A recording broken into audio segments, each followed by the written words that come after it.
Boxing. Beats and rhymes. No one can do it better.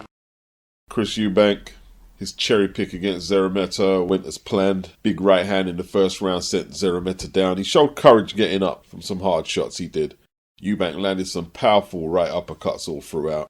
He was a bit reckless at times as he swung and traded hooks with SZEREMETA. He did get caught at the end of the first with a right hand, and there was a lot of leaning back with his hands down when he got lazy to use his jab, when he wasn't using his feet properly. He was actually pushed to the floor about 3 times, and he was quite a robust guy, Chris, who didn't get pushed to the floor like that.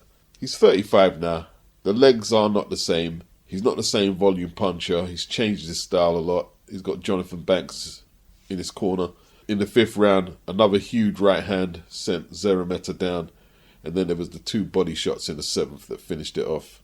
Gutsy from SZEREMETA. Some good punch selection from EUBANK. Conor Benn starting beef. Conor Benn got in the ring after with the slick back Barnett, which a lot of people are commenting on. We're awaiting news that Conor Benn gets his British Boxing Board of Control license. And in the new year, will they finally get it on? We'll see. Boxing. Beats and rhymes. No one can do it better. Nice shots by Skye. Raven can't get near to her with that jab. She's losing this round. I've got Skye winning this. Great right hand by Skye. And a left hook to follow. Yeah, she's outboxed her. Yeah, Daniel. The problem is they're both out of range for most of the fight. Skye should have shown more of this early Toby tone, so Skye really didn't have to get out of first gear for the whole fight. Yeah, when she tries that with Amanda Serrano, she might get her jaw. All that smiling, Amanda's not going to fight her though. They're going to have to make a huge offer because she's not that entertaining. WBC featherweight champion Skye Nicholson, 10-round victory, 10-2s over Raven Chapman, Matchroom, reducing the deficit against Queensbury a little on RIYADH season. There was a lot of talk on Twitter that Raven Chapman was going to be the one to beat Skye. I never saw that. I always thought Skye was going to win. A low volume fight. Raven promised to be very aggressive at the start, doing a lot of feints, fast twitch, flinching like she was going to punch. And the more she missed, the more reluctant she seemed to want to open up in case Skye made her look foolish, as she did from her stance as a lefty. With her elusive upper body movement and fleet-footed style. It was clever, but like a Sunday. But it got a mixed reaction from the press. A lot of people said it was boring. Perhaps not the best advertisement for women's boxing. A few people have been complaining that the Saudis are not going to cater to women's boxing. Well, this was the first women's fight on RIYADH season. And yes, it would be unfair to can women's boxing from RIYADH season on the basis of one boring fight. Although I was kind of interested in Skye's antics and her techniques, but generically, yes, boring. Boring fight. It's a shame they didn't get Sandy Ryan losing her WBO welterweight title to Michaela Mayor just the other week. That would have been a way better advertisement for women's boxing, but that's how it goes.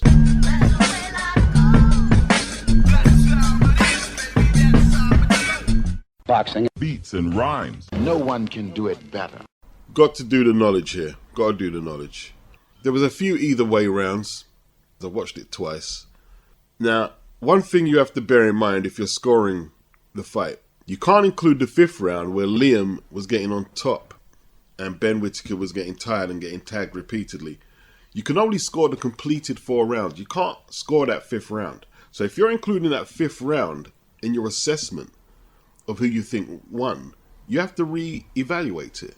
You score completed rounds in a technical decision.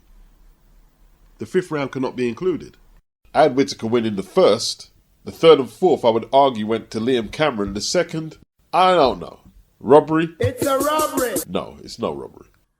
Both men going over the top rope. I can't explain it. I don't know how to break that one down. It looks like it's Liam who initiated it. Then I'm watching it again. Could Ben perhaps have pushed him off? Did he allow himself to be pushed over to get out of the fight? We know he went to hospital, but have they disclosed the nature of the injury? Is there a break, a fracture? As of yet, I haven't heard a statement from Ben Whittaker. And you would have thought they would want to take hold of the narrative as best they could and make a statement ASAP rather than let speculation run wild. What's going on? Cameron, he said he ripped up the script. Not in my opinion. He didn't rip up the script in my opinion. because I didn't see this as an easy fight from when it was made. I didn't see it as an easy fight.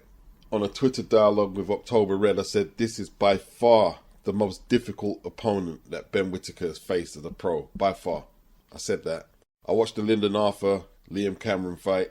I thought Lyndon won unanimously. It was a split, but Cameron did very well. He did very well. And I knew he would do very well against Whittaker.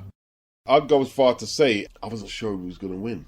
Why I say that is because one thing Lyndon has is a very good jab. Whittaker's got a quick flicking jab, but he's not as seasoned as Lyndon. He's not as seasoned, and I don't think he's as tough as Lyndon. So I knew this was going to be a tough fight. So I'm not here like, look what happened, look what happened. After the Liam Cameron, Lyndon Arthur fight, I mentioned how good Liam Cameron was on Twitter, and he's probably got his name tagged to any posts related to him. And he actually thumbs up my comment. He may have said something. So I knew how good he was. Anytime them cats come out of Sheffield and are talking about boxing, you better do your research, because they're either going to be unorthodox tricky or fundamentally sound and clever. One of the two. That's just how they are. I saw the face-off, and I saw that exchange. Liam told Ben Whittaker, you can't keep dropping your hands. One day you're going to get caught out. And Liam didn't say he's going to catch him out, but that's obviously what he meant. I'm going to catch you out if you drop your hands. And Whittaker was in a serious fight, and he had to tone down the showboating. And he started rushing his work, and he was getting hit repeatedly as a result. Liam, a big light heavy, just like Ben, 6'2", Liam, Whittaker 6'3". The reach was similar, and it was just basic fundamentals. I don't have to be as quick as you, as long as my timing is good with my jab, and I punch when you're not punching, punch between where you're punching. Plus, you threw a few rabbit punches, but Whittaker went to the body and strayed low. It was an intense battle. It was a very good fight. That's what no one is talking about. They keep talking about the controversy, but this was a very good fight. So we can run it back, it's no problem. Whittaker did attempt to push his man back. So he showed a few facets to his game, but the fight ended in round 5. And you have to give both men the benefit of the doubt that we don't know who was going to emerge victorious. When it ended, Liam was in control of that 5th round. He was. But there was another half of the fight to go. 5 rounds. Got to bear that in mind. In hindsight, Liam Cameron is 33. He's had 30 fights. He's lost 6, but he's never been stopped. He's been a former Commonwealth champion. Ben's only had 9 fights. He's in his 20s. It's likely the man strength, the experience was always going to make this a difficult fight. But it's easy to say all that in hindsight, isn't it? Ben Whittaker. I have my doubts on how far he can go, but it's just my doubts. He does have speed. He does have skill. He needs to put it together. He does have talent. Liam Cameron wouldn't come out and tell you that Ben Whittaker is crap. He wouldn't tell you that. Judging any boxer, writing them off after watching 12 minutes of what we saw on Saturday is not good boxing analysis. It's not good. It's not good. They don't give away silver medals. They don't give them away golds or bronzes. A lot of kids dream of getting medals and get nowhere near it. This was a fight, if it wasn't for RIYADH season, wouldn't have happened. It wouldn't have happened.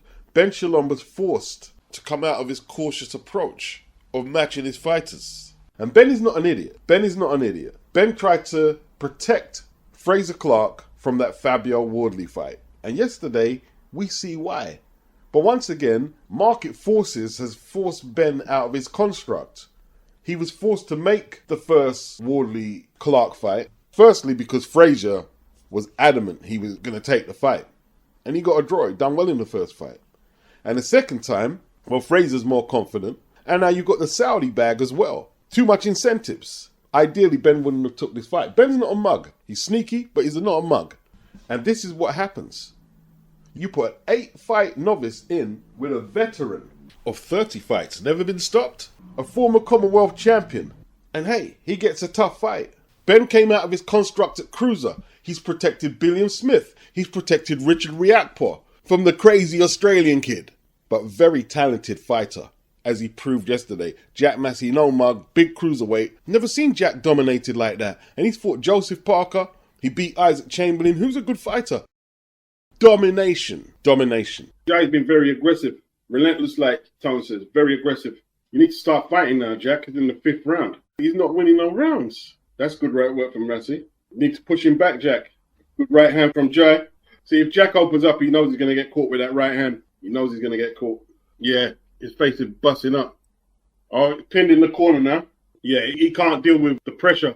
He can't deal with Jai's pressure and speed. Can't deal with it. Great shot. Oh, body shot by Jai. He's relentless, man. Machine. That eye's looking really bad. Oh, great right hand. Jack holding on. Jack holding on, man. He's taking a beat down, man. He's tough, though. Left hand to the body. He's worked that body all throughout the fight, man. Jack not giving up, though. But in terms of him actually challenging to get the belt, there's no challenge at all. Just one-sided. Look at Jack, man. He's just clinching Jai's right arm, trying to stop him hitting him. Yeah, Massey getting dominated, says Sylvester. Vegetables wife. Jai cuts off the ring so well. Yeah, that's what it is. He hasn't left him alone, man. He hasn't let him breathe. Oh, great counter from that right. You see, he blocked that counter, and then he come with his own right hand. That's really good stuff. Great boxing by Jai. Great boxing. You can see he's worked hard in his game for this fight here, man. Good stuff. Massey's retaliation is too infrequent. It's not like he's a one-punch hitter-quitter or anything like that. He's trying now. He's trying to keep it in the ring center. He's trying not to get pushed back. I mean, he's considerably bigger than Jack, but he hasn't really been able to make the size advantage tell.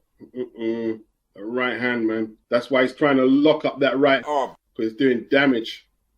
Doing serious damage. Left hand counter that time. Oh, Jack firing back. Body shot. Right hand to the head. Good round now. Lot of action. Let's see what toughness the Derbyshire man has. Pretty tough. But Jai's just relentless. Look at him. Like somebody said, he's cutting the ring off. Jack looks dog tired. Oh, this ain't going to go to... He wants to drop his hands. You see that? He wanted to drop his hands. He wanted to drop his hands. That's that body work, man. He's beaten up. Get out the way, referee. Get out the way. This is old school boxing. We want to see them trade. Get out the way. Whoa. Combinations from Jai. Battering. Oh. Caught him with that right hand as he went back. Oh, I thought this would be more competitive, you know. I thought this was going to be a tough fight. And it weren't. It wasn't tough at all. That was a dissection, man. Joe Gallagher did the right thing. I don't want to hear anyone say that was a premature stoppage. He was getting a beating in there. That's the first time Massey's been stopped, man. He went the distance with Joe Parker. So he's targeting the winner out of Zerdo and Billiam Smith. Matchroom have options on a contract renewal with Jai OPETAIA. I believe his contract is up now. And from what I'm hearing, they're going to do whatever it takes to retain his services at Matchroom. Because that kid can fight. He's really good. Really good fighter. 29 years of age now. He wants the winner of Zerdo and Billiam Smith. But they need to keep him busy. Need to keep that momentum going. I'd like to see him back in there early, New Year, defending his title. What about Noel McCallion? Surely Eddie can get a fight with Noel McCallion. Surely he has a price. Unification with the WBC champion. Jack Massey didn't only go the distance with Joseph Parker. He gave him a very good fight. He's a former IBO champion for what that's worth. Big cruiser and better than what a lot of people think. Jai made easy work of that. Easy work. I thought this could be a difficult fight. Jai, definitely one of my favourite fighters to watch anyway. Let me just say that. They went back to the skills instead of the stuff that we've been all marvelling about. You see, people love the big knockouts. Who doesn't? I love them. But the Ellis Zorro knockout, the Jordan Thompson knockout, can make fighters lazy where they don't want to set up their shots. And then they find themselves getting into tough fights because they're running into someone who's stubborn, not going over first time they get cracked. And then he was brought back to reality when he fought Bradis after the 2 knockouts against Jordan and Zorro. And Jai went back to his roots with his old man, and that was a complete performance. Jai can box on the front foot, and he can do the back foot thing too. Either way. Boxing. Beats and rhymes. No one can do it better. Hey, listen, Ben understands. One thing Ben understands, this is why you have matchmakers. To plan your fighter's journey. Because if not, yeah, you get exposed to the harsh realities of boxing before you're ready for that. The harsh realities of life, the harsh realities of life. Ben arguably lost 3 fights yesterday. Jack Massey, Frazer Clarke, and arguably Ben Whittaker. RIYADH season takes no prisoners. Because when it comes to hustling and prisoners, we take none. Boxing. Beats and rhymes. No one can do it better. Look at the size difference, man. Fabio trying that feint. See? Everything I said, he neglected the jab. It's like you're reading my thoughts and making a commentary. You heard me guys just say it. I just said it here. Just pushing his hand out instead of throwing a proper jab. All right? Frazer pushing him back, boy. Frazer going on the front foot. Now he's backing up. Why is Frazer backing up? If you're staying on the front foot, stay on the front foot, innit? Body shot by Fabio. Tie up. Referee tells them to break. Big long right from Fabio. He misses. Good jab from Frazer. See, after he missed that long right, he gets tagged with a jab. Yeah, good start from Clarke. See, that hybrid boxing. That hybrid boxing. It's going to catch up with him one day. He's always looking for a knockout. He's never building a momentum. All right, Frazer made him miss that time. All right, good stuff from Frazer with the range. Fabio just waits for the big shot, man. Yeah, that's the exact... Oh! Frazer in trouble. Got to keep his composure, though. He's not that hurt. Frazer come back with a shot. Oh, good shot by Fabs. Down goes Clarke. And he looks in serious trouble. Oh, you got to stop that. Look at his mouth. Whoa. First round. Blowout. You see his mouth lean to one side. It looked like he had a stroke, man. It looked like he had a stroke. I was like, whoa, what's he done to him? Oxygen, bro. Danger. Oh, wow. First round, man. Did you say the way his mouth leaned to the side? Wow. Adjustments. Adjustment game. Yeah. Big. That's big. That's big. I was scared for him. It looked like he had a stroke, man, the way his mouth leaned to the side there. That was like, no, bro. That was like, no. First round. Weren't expecting that. Brace can't believe it, bro. Slevin E. Heavyweight boxing, something else. That was scary.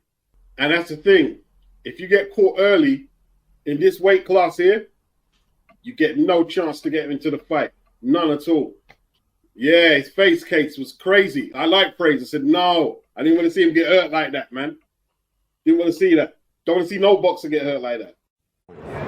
Just very quickly, we heard Frazer Clarke is having surgery tonight. Yeah, awful knockout. Frazer Clarke tried to be aggressive, tried to use his considerable size advantage. He looked a lot bigger than Fabio. He went at Fabio with that 1-2 and that jab. Then he landed a good right cross over the top. Fabio wisely grabbed Frazer Clarke around the waist to slow him up. It was a careless jab from Frazer Clarke, which Fabio timed to perfection with that right hand over the top. He got his right foot outside of Frazer's lead foot, and he landed that right over the top. It was high up on the head, but Frazer never recovered. Frazer was still not totally out of it. Landed an uppercut. He really needed to clinch or get on his bike, but at 19 stone 5, was that really an option? Wardley poured it on with Frazer Clarke trapped in the corner. Frazer managed to wrestle his way out somewhat, and then they got tangled up, and Fabio, 2 stone lighter, just flung Frazer into the ropes like a ragdoll. Frazer tried to hold him off with his left hand, but Fabio was not going to be denied. Then there was that 1-2, the left-right, and then the big, massive right that put Frazer down, that done the damage, severe damage. Frazer was down on his right knee. Gareth Davis tweeted, just chatted to @BigFraze Boxer at airport in Riyadh 5 minutes ago. This was 12 hours ago he made this tweet. His wife is with him. He's feeling okay. Jaw is wired. Showed me pictures of the breaks. 3 breaks. Jaw wired up. We are on the same flight to London overnight. Very pleased to know that Frazer Clarke is okay. He said to say to @Fabio Wardley. So Frazer had successful surgery, suffering a zygomatic fracture is what it's called, as we could see from the dent in his face and bone misplacement. The 33-year-old Clarke was taken straight to hospital. An operation was carried out on his jaw and cheekbone to restore normal facial contour and symmetry. Ben Shalom said Frazer Clarke successfully underwent minor surgery today. He's feeling well and rested, and will head back to the UK this evening for further recovery with his family. He would like to sincerely pass on his thanks, and we hope for a speedy recovery. According to the British Journal of Oral and Maxillofacial Surgery, a zygomatic fracture can be considered non-vulnerable to reopening or contamination 3 weeks after it has healed. I always take a prayer before my fight. Always ask for me and my opponent to leave and be healthy, Wardley said after winning the return. I want whoever I'm with to go back to their family, and I hope he's well. I hope I can speak to him, because those first 12 rounds we shared were special. Frazer Clarke spoke about coming back New Year. But I think when he sees pictures of how his face looked when he watches the fight back, it could be hard for him to really want to commit himself to that kind of punishment again. Frank Warren has a stable of very exciting fighters. You've got Daniel Dubois, heavyweight, Nick Ball, featherweight, and this guy here, Fabio Wardley. And Fabio right now, you can't really slow down the momentum of who he fights next in terms of opposition, but there's a fine line perhaps between Frazer Clarke and going in there with Martin Bakole next, or perhaps Ajit Caballel. Is Fabio world class? Can he mix it with them guys? Or is he just a little level above domestic, British and European, caught in between that level and world class? This we're going to find out with who he's matched up with next. One thing for sure, it won't be dull. He is now 18-0, 1 draw, with 17 aside the distance. Frazer Clarke now falls to 8 wins, 1 loss, 1 draw. If he does return to the ring, Fraze, he'll be starting back at preliminary level basically. After that injury there, you're probably going to have to start him back on 8-rounders. It's a robbery. Beautiful boxing from Bivol, man. The speed is just a different level. And the balance. You know what it is? It's the back. You see that back foot there? It's that back foot, man. It helps him control range so beautifully, man. Flipping perfect. Perfect technique. From that back foot to his jab. It's absolutely perfect. Wow. That technique on his jabbing, it's just beautiful. Bivol opening up. Bivol trying to tee off, you know. Bivol trying to tee off. Yeah. The older man, he wants to set the pace on the older man. How you score the main event, to state the obvious, is down to interpretation, but looking at it today, Beterbiev's work was too sloppy, man. It was too sloppy. Yeah, Bivol slowed down in the late rounds, but Arthur just couldn't claw back the majority of the first 8 or 9 rounds when he was getting hit by combinations, left hooks, getting outsped, the footwork gap, the range gap. Who had the better jab? Bivol, all throughout. You could probably count on one hand when Beterbiev pinned Bivol on the ropes and had any success with sustained attacks. That's the truth of it. Frampton's got Arthur up 2 rounds. It could be controversial. He didn't catch my guy with anything because the body shot was really good. Bivol took some hard shots and didn't buckle. This round here, good left hook from Beterbiev. I don't think he can get on his bike tone because this could go any way. He needs to finish with a flourish. Beterbiev coming on strong. What's Beterbiev got? Yeah, they both can't afford to make mistakes. Beautiful combinations by Bivol. Okay, I can see them robbing Bivol out of this. I can see that. They're going to have to run this one again. It's going to be controversial either way. So we can run it back, it's no problem. Close fight, perhaps. No big deal. I'm not in the ring. It's Bivol's loss to mourn over and Eddie Hearns. Congrats, Beterbiev, undisputed champion. But I think Bivol has a strong case that he won this fight. And he's probably the best boxer in the sport, in my humble opinion. Beterbiev, I did not good today. He didn't do good today, I guess he meant. He said to start, I wanted more quality. I don't know why. I didn't like this fight. I'll be better one day. He then added, of course it was a tough fight. Dimitry is a world champion too. He has good skills, better than me. But today Allah chose me. He admitted that Bivol had better skills than him. He told the truth. There's no lies told. He didn't have no cue card to read off. There was no working on a statement. He said it raw, straight after the fight. He has good skills, better than me. But today, Allah chose me. Now, I can't be for certain, because I'm not him. I'm not going to try and get in his head. But I think he knows he lost the fight. I think he knows. Bivol said he feels empty emotionally after suffering his first loss against Artur Beterbiev, and explains that he only blames himself for not being perfect. His team are going to log a complaint for what good that's going to do. Bivol told Sky Sports, I feel empty emotionally now. I went to the ring only to win this fight, but I don't have my belts. I tried to do everything perfect, everything amazing. I don't think about did I win or did I lose. I feel I lost because I didn't have my belts. I'm just trying to forget about it now and move forward. On a possible rematch, Bivol said, if I have the chance, of course, I would like to do it again. You see, the difference is he said he feels he lost because he doesn't have his belts. He didn't say Beterbiev was the more skilled fighter. That's what Beterbiev said. The combination, the jab, the uppercut. Even the vaunted punching power, it didn't show up. If anything, Bivol threw the harder punches. Yeah? Beterbiev had to take a few back steps from Bivol power punches. Didn't really see the opposite. In fact, Bivol said that perhaps Canelo hits harder with a single shot than Beterbiev. Not much in the punch stats. Bivol outlanded Beterbiev by just 5 punches over the distance, 142 to Beterbiev's 137. It says Bivol connected with more jabs, 58 to Beterbiev's 47, but Beterbiev found a home for more power punches at 90 to 84. In terms of how the rounds are split, Beterbiev landed more blows in 6 rounds while Bivol won the numbers game in 5. The 6th round, both men scored 9 punches apiece. The 116-112 scorecard in Beterbiev's favour, way too wide. There must have been something behind Beterbiev's punches, unless it was illegal means what caused the bruising under Bivol's eye. But from what I saw, he was walking forward throwing arm shots, cuffing shots, but the more accurate, harder punches were from Bivol. Beterbiev threw some good body punching in the championship rounds when he realised as much as Bivol did that it's all to play for now. There can't be much in it. Anyway, Riyadh season marches on. They have unveiled 2 undisputed champions in 1 calendar year in the 4-belt era. No promotional outlets accumulatively or individually has come near to doing that.